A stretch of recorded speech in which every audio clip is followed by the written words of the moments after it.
ሰላም ሰላም ውድና የተከበራችሁ የቻናሌ ቤተሰቦች እንዴት ናችሁ? እግዚአብሔር ይመስገን እኔ ደህና ነኝ። ትዕግስት ነኝ። ዛሬም በአዲስ ቪዲዮ መጥቻለሁ። ቤተሰቦች ቪዲዮ ላይክ፣ ሸር በማድረግ ጀምሩ። አዲስ ከሆናችሁ ደግሞ ሰብስክራይብ በማድረግ ቤተሰብ ሁኑ እያልኩኝ ዛሬ የምሰራላችሁ ቪዲዮ በባለፈው ለሽበት ብዬ ከቴምር ፍሬ የሰራሁት ቅባት ነበረ።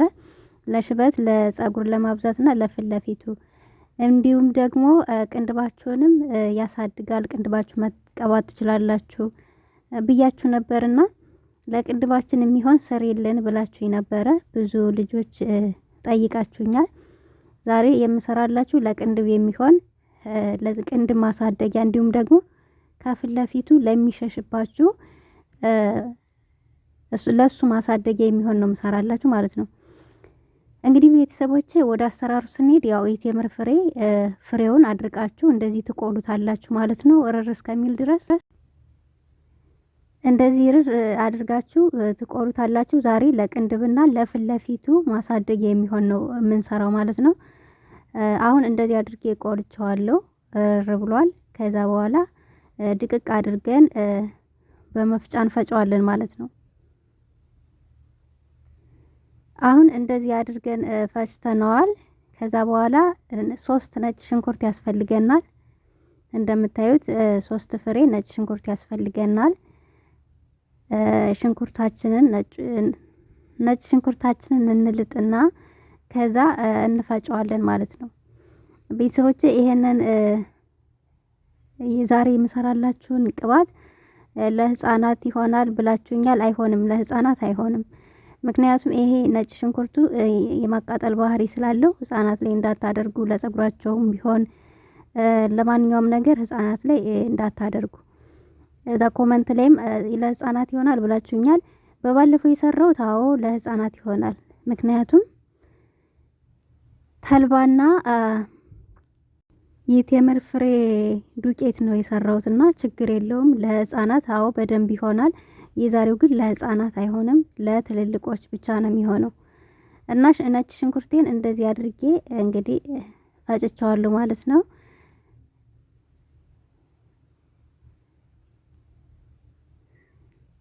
ለምግብ የሰራችሁት ነጭ ሽንኩርት ካለ በሱ መጠቀም ትችላላችሁ። ማለት ጨው የሌለው ንጹህ ነጭ ሽንኩርት ካለ በሱ መጠቀም ትችላላችሁ። አሁን እንደዚህ አድርጌ ከፈጨው በኋላ ምን አድርጋለሁ መሰላችሁ? ዘይቱን ቅባቱን የምናዘጋጅበት እቃ እንደዚህ እናስተካክላለን ማለት ነው። ከዛ በባለፈው እኔ ነግሬያቸዋለሁ፣ ሰርቼ ለቅንድብ የሚሆን ሰርቼ ለኔ አለኝ ብያቸዋለሁ። ለዛ ነው በትንሹ ምሰራ። እኔ በፊት አዘጋጅቼ ራሴ የምጠቀመው ቅባት አለኝ፣ አሳይቻችኋለሁ። ዛሬ ለእናንተ ለማሳየት ነው ይሄንን ቪዲዮ የምሰራው ማለት ነው። ከዛ እንደዚህ ሽንኩርቴን ከጨመርኩ በኋላ የቴምር ፍሬውን ዱቄት እንደዚህ እጨምራለሁ። 2 የሻይ ማንኪያ እጨምርበታለሁ ማለት ነው። እና ቤተሰቦች አሁን እንደዚህ ከጨመርኩ በኋላ ምንድነው መጨመር መሰላችሁ? የወይራ ዘይት እንደዚህ ጨምሬያለሁ። የወይራ ዘይት ከሌላችሁ እናንተ በሚስማማችሁ ቅባት በሚስማማችሁ ዘይት መጠቀም ትችላላችሁ። የምግብ ዘይት ሰንፍሎርም አለ፣ በሱ መጠቀም ትችላላችሁ። እናንተ በሚስማማችሁ ዘይት መጠቀም ትችላላችሁ፣ ምንም ችግር የለውም። እንግዲህ እንደዚህ አድርገን እናዋህድና ክድን አድርገን ለአንድ ሙሉ ቀን እናቆየዋለን። ለአንድ ሙሉ ቀን ማለት 24 ሰዓት ማለት ነው። አንድ ሙሉ ቀን 24 ሰዓት እናስቀምጠዋለን። ክድን አድርገን ውጭ ላይ እናስቀምጠዋለን። እንግዲህ እንደዚህ አድርገን ቁጭ እናደርገዋለን። ከዛ በኋላ ከ24 ሰዓት በኋላ ደግሞ ተመልሰን እንገናኛለን።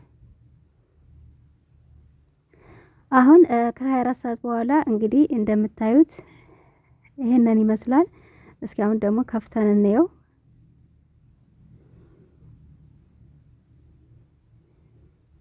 ያው ጥልል ብሏል እንደምታዩት እና ለ24 ሰዓት አስቀምጡት ውጭ ላይ። አሁን በማጥለያ እናጠለዋለን ማለት ነው። ከፈለጋችሁ በንጹህ ጨርቅ ከፈለጋችሁ ደግሞ እንደዚህ እንደዚህ በወንፊት ማጥለል ትችላላችሁ። አያችሁት እንዴት እንደሚያምር ዘይቱ። አሁን ይህንን ጥልል ካደረግን በኋላ ያው ወደ መቀባቱ ነው የምንሄድ ማለት ነው። እንደዚህ አድርጌ አጥልየዋለሁ። እንደነገርኳችሁ እኔ በፊት የሰራሁት ስላለ ዛሬ ለእናንተ ለማሳየት ነው የምሰራውና ትንሽ ነው የሰራሁት። እናንተ በዛ አድርጋችሁ ሰርታችሁ ለጸጉራችሁ መጠቀም ትችላላችሁ። በተለይ ለፊት ለፊታችሁና ለቅንድባችሁ ልነግራችሁ አልችልም። እና እንደዚህ አድርጋችሁ አሁን እንቀባለን ማለት ነው። እንደምታዩት ጥቁር ብሏል፣ ዘይቱን ሙፈር ብሏል። ይሄንን ይመስላል ማለት ነው። እንደዚህ አድርጋችሁ መስራት ትችላላችሁ። አሁን እየተቀባው ደግሞ ላሳያችሁ። ቅንድባችሁን ስትቀቡ ቤተሰቦች በእንትን ተቀቡት። ይሄ የጆሮ እንትን ማባያ አለ አይደለ? የጆሮ ማዝጃ፣ የጆሮ መኮርኮሪያ ነው የሚባል እሱ ከጥጥ የተሰራው በሱ ተቀቡት። እኔ ለጊዜው ስለሌለኝ ነው በዚህ ያሳየዋችሁ እንጂ በሱ በጆሮ ማዝጃው በሱ ተቀቡት። ምክንያቱም እንደዚህ ስትቀቡት ቅንድባችሁ ሊበዛባችሁ ይችላል። በዛኛው ግን ከተቀባችሁት ያኛው ትንሽ አነስ ያለ ስለሆነ በምትፈልጉት ልክ መቀባት ትችላላችሁ ማለት ነው። ይሄ ግን በጣም ያበዛል። በኋላ ግን በስቶባችሁ አበዛሽብን ምናምን እንዳትሉ። በጣም ነው የሚያሳድገው። እኔ ተናግሬ ያለው በጣም ነው የሚያበዛው፣ በጣም ነው የሚያሳድገው እውነት ለመናገር እና የምትፈልጉትን ያክል መጠን ከበዛላችሁ በኋላ መተው ትችላላችሁ። ደግሞ ቅንድባችሁ በስቶ ደግሞ በኋላ እንደዚህ አድርገሽ አበዛሽብን በስቶብኛል ምን ላድርገው እንዳትሉኝ። ይሄ ቀልድ አይደለም፣ ቁም ነገር ነው እና የተወሰነ እስኪ በዛላችሁ ድረስ ተቀብታችሁ መተው ትችላላችሁ ማለት ነው። እኔ በፊትም ቅንድብ ነበረኝ፣ ያው የቅንድቤ ጸጉር ነበረኝ። ግን ስቀባ ደግሞ ይሄንን ስቀባው ደግሞ በጣም በስቷልና ከዚህም በላይ ማሳደግም አልፈልግም። ለኔ ለጊዜው በቂ ነው። አሁን የፊት ለፊቱን እንደዚህ እያደረጋችሁ መቀባት ትችላላችሁ። ቅንድባችሁን ስትቀቡ ይሄንን የፊት ለፊታችሁን ጸጉርም መቀባት እንዲያድግላችሁ የምትፈልጉ የግንባር የፊት ለፊታችሁ ጸጉር የሸሸባችሁ እንደዚህ እያደረጋችሁ እየተቀባችሁ ከቅንድባችሁ ጋር ማሳደግ ትችላላችሁ።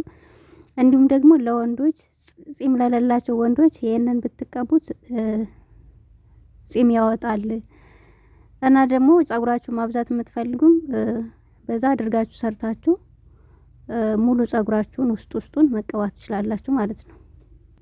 እና ቤተሰቦች እዚህ ላይ መናገር የምፈልገው ለህፃናት አይሆንም ይሄ ቅባት። ለህፃናት እንዳትቀቡ ምክንያቱም ስለሚያቃጥል አይናችሁ ስትቀቡ ቅንድባችሁን ተጠንቅቃችሁ።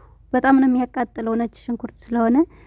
እንግዲህ ስለተከታተላችሁኝ አመሰግናለሁ። በሌላ ጊዜ እስከምንገናኝ መልካም ጊዜ